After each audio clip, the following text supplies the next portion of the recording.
Welcome to our deep dive, everybody. Today we're looking into thought forms. Yeah. It's going to be pretty wild. We're using Annie Besant and C.W. Leadbeater's 1905 book, Thought Forms. It's classic. It is, yeah. It's one of those ones that gets brought up all the time. Right. And I was really interested in it because of this whole idea that thoughts can, literally take shape. Yeah. It's wild, right? And, actually influence the world around us. Yeah. Not just, in that metaphorical way. It's more than just, think positive kind of thing. Yeah, exactly. It's thoughts have actual power and can shape things. Yeah. And they call these tangible forms thought forms, right? Yeah. So before we get too deep into this, I guess, what was your first reaction when you read this? I think my first reaction was kind of whoa. Yeah. This is some pretty heavy stuff. It really makes you think about how much power our thoughts really have. Yeah, for sure. We always hear, your thoughts are powerful. Right. But this is next level. Yeah, this takes it to a whole other level. It's not just self-help. It's whoa, this is some serious esoteric stuff. Right, exactly. And they argue that thoughts aren't just these abstract things happening in our heads. Mm-hmm. They're actually have energetic forms. Yeah. How do they even explain that? Well, there's this analogy they use with a vibrating disc. Okay. And it's covered in sand, right? Okay. And as the sound changes, the sand forms different patterns. Yeah. So they're saying that thoughts work kind of like that. Interesting. Creating these shapes and patterns in a kind of subtle matter. They call it the mental and astral planes. So our thoughts are literally making shapes in some other dimension. It's not a physical dimension we can see, but yeah, a realm of energy or consciousness or something. So wait, if I'm thinking about winning the lottery right now, Mm-hmm. is that going to create a winning ticket somewhere? I wish that it's not quite like that. It's not so literal. Okay. It's more the energy of that thought can influence things. But it's not like a magic spell or anything. Okay, so the analogy is more about illustrating how thought energy can do something. Yeah.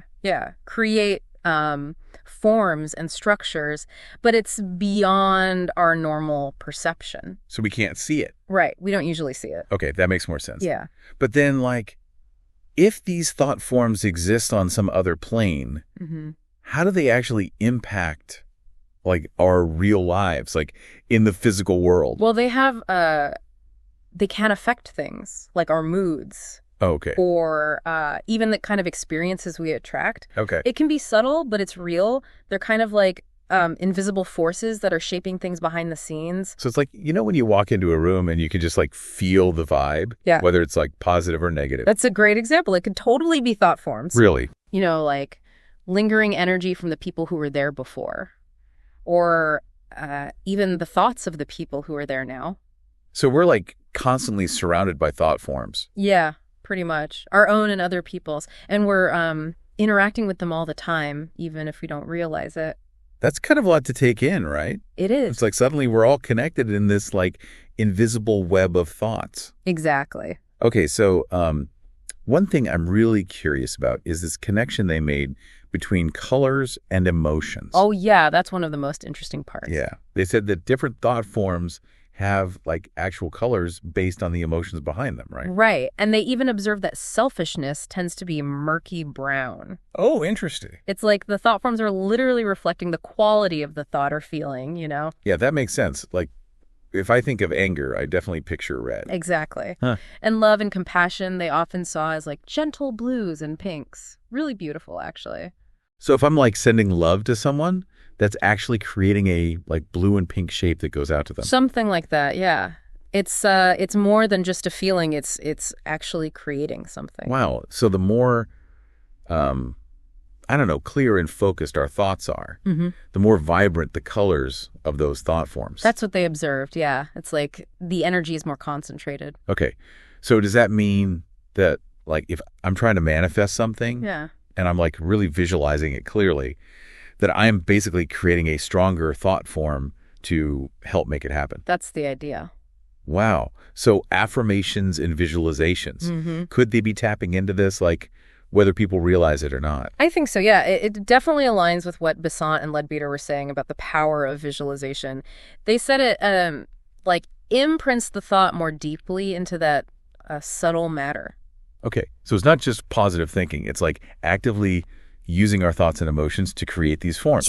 But then I guess that also means that if we're like constantly worrying and being negative, oh yeah, we're creating those thought forms too. Yeah, and they can linger. Remember what we said about walking into a room and feeling a bad vibe? It's like we're not just affecting ourselves, we're kind of radiating that energy out into the world. And what about like when a whole bunch of people are focused on the same kind of thoughts?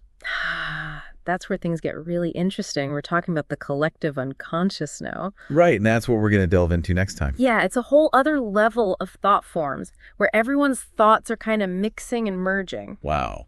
I can't wait to get into that. Me neither. Welcome back to our deep dive into thought forms. We talked last time about thoughts taking shape as energetic forms and being colored by the emotions behind them. Yeah, it's pretty amazing to think that, like, our thoughts could have that much impact, you know? Like, not just on ourselves, but potentially on the world around us. Yeah. And in the last part, we were starting to talk about the collective unconscious and how all those thoughts kind of merge together. Right, and we're going to dig into that more for sure. But before we do that, Besant and Leadbeater, they didn't just talk about thought forms in general. They actually broke them down into different categories, which is really helpful. Okay, so different types of thought forms. Exactly. They observed that thought forms could be grouped into 3 main categories based on the kinds of thoughts that create them. And looking at those categories, I think it gives us some pretty practical insights into how different thoughts manifest and affect things. Okay, yeah. Practical insights are always good. Yeah. So what's the first category then? The first one, it's the one that I find maybe the most interesting. It's thought forms that take the shape of the thinker. Wait, so you're saying, like, if I'm thinking about myself, like, really strongly, like, let's say I'm imagining myself on a beach somewhere. Mm-hmm. Could that create a thought form that looks like me? Like, on that beach? It could. Yeah. That is so weird. So, like, there's a little me thought form out there somewhere. Well, it's not always that straightforward. The thought has to be pretty intense for the form to actually be seen by others. Okay. Either the person seeing it has to have what they call clairvoyance, which is the ability to see beyond the physical, or the thought form itself has to be so strong that it can actually draw in physical matter, like make itself temporarily visible. So it's not like they're actually clones of us running around out there. It's more like an energy projection or something. Right. It's an energetic projection, and it might only be perceived under certain conditions. But still, like, they're saying that sometimes people actually do see these thought forms. Yeah, they documented a bunch of cases where people reported seeing these forms and sometimes mistaking them for the actual person. They even suggested that some stories about doppelgangers or ghosts could be explained by these thought projections. Whoa, okay, now that's getting a little spooky. It is a bit, yeah. Makes you think, right? Yeah, it does. So if the first category is thought forms that look like the thinker, what's the second one then? The second category is thought forms that look like a material object. Okay, so instead of looking like me, it looks like a thing. Exactly. Like, let's say you're really focused on thinking about someone you love who's far away, or you're picturing a house you really want to live in someday.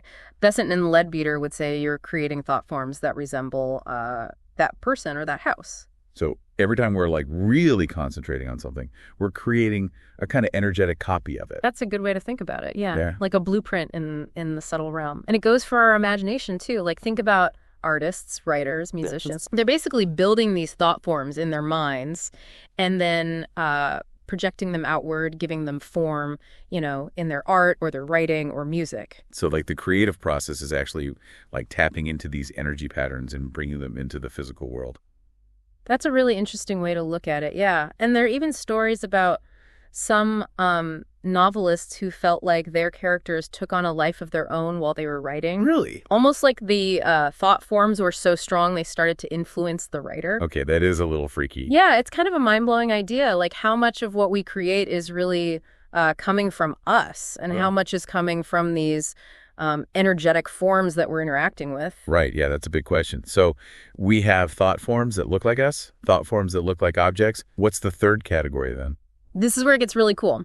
The third type is thought forms that have their own unique shape. They're not like a person or an object. They're something totally new. So they just like appear as whatever shape they want. Well, not exactly want. It's more like they express the quality of the thought in a way that's natural to that subtle realm. Like they give us a glimpse into the shapes and patterns of the astral and mental planes. So it's like we're seeing the pure energy of thought taking shape. Exactly. And this is where the colors we talked about come in too. They're really important here. Oh, right, because different emotions have different colors. Right. And these thought forms are like visual representations of those emotions. Like Besant and Leadbeater describe seeing these incredible forms, all these intricate patterns and swirling colors, even geometric shapes. Wow. Can you give us an example? Yeah, like acts of love and compassion, they often saw them as these bright flowing forms, sometimes like flowers or delicate wings. It's beautiful. It is, yeah. But then like intense anger or hatred, those would create these sharp, jagged forms, sometimes moving like arrows. Yikes. Yeah. And they even saw thought forms that looked like chains or cages, which they interpreted as representing like limiting beliefs. So it's like there's a whole visual language of thought forms that we're normally not even aware of. Exactly. But as we become more conscious of our thoughts, we can start to influence what kind of forms we create. So we've covered the three categories. Thought forms that look like the thinker, thought forms that look like an object, and then these kind of abstract thought forms that express the pure energy of the thought. It's a lot to take in. It is, yeah. But why is it so important to understand these categories? Like, what's the practical takeaway here? That's a really good question. And it brings us back to the idea of the collective unconscious. You see, knowing these categories helps us understand how all our individual thought forms interact and contribute to those bigger energy patterns. Okay, so it's not just about my own thought forms. It's about how they, like, mix in with everyone else's. Exactly. It's like we're all contributing to this giant pool of energy. And that's what we're going to explore in part 3, the fascinating world of the collective unconscious. Welcome back to our deep dive into thought forms.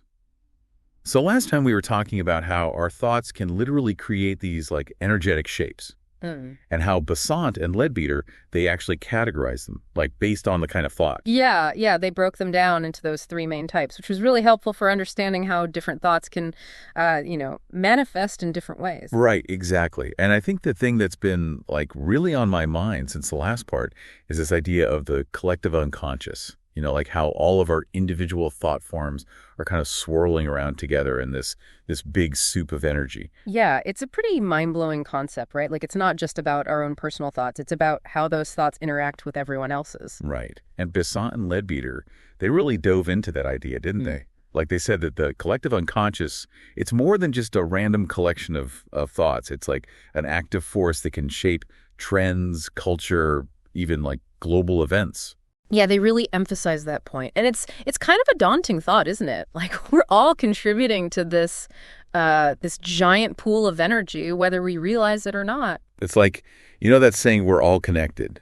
This is like the energetic version of that. Exactly. But if all of our thoughts are like constantly going into this collective pool, I mean, does that mean that we're basically at the mercy of whatever energy is like the strongest at any given time? Well, that's a good question. And it gets at one of the main points that Besant and Leadbeater were trying to make. They believed that, yes, we're definitely influenced by the collective unconscious, but we're not just passive receivers of that energy. We have the power to choose what we put into it. Okay, so we have some agency here. It's not like we're just like floating along in this sea of thoughts. Right. We have the power to choose the kinds of thoughts we focus on, the emotions we cultivate. So how do we do that then? Like how do we make sure we're contributing like positive energy to this collective unconscious? Well, remember those categories of thought forms we were talking about?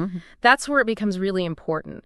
Besant and Leadbeater said that by becoming more aware of the kinds of thoughts we're having and the forms they create, we can actually start to like consciously shift our contributions to the collective unconscious. So like if I notice that I'm having a lot of negative thoughts, like I'm feeling anxious or fearful, I could like try to replace those with more positive thoughts of courage, peace, things like that. Exactly. It's like, if you're weaving a tapestry and you see you've been using a lot of dark threads, you can start to introduce some brighter colors. I like that analogy. So it's about being mindful of the threads we're adding to the collective tapestry. Precisely. And, they actually gave some examples of how they saw this collective unconscious playing out in the world. Oh, yeah. Like what?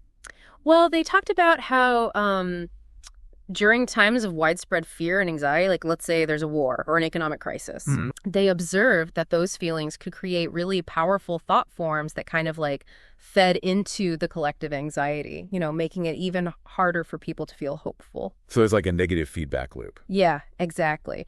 But the good news is they also saw the opposite.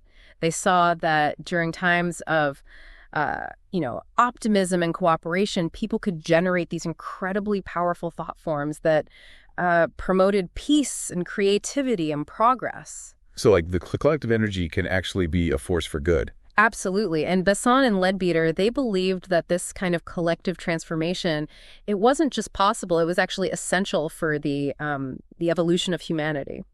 That's a pretty powerful thought. So basically, we all have a responsibility to be mindful of our thoughts, knowing that they're not just affecting us, but they're also contributing to this larger energetic field that we all share. Exactly. It's like we're all pieces of a giant puzzle, and each piece is important for creating the complete picture. Well, I think this deep dive into thought forms has given us all a lot to think about.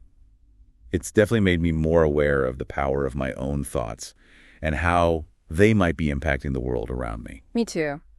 And I hope it encourages everyone listening to, take a closer look at their own thoughts and the energy they're putting out into the world.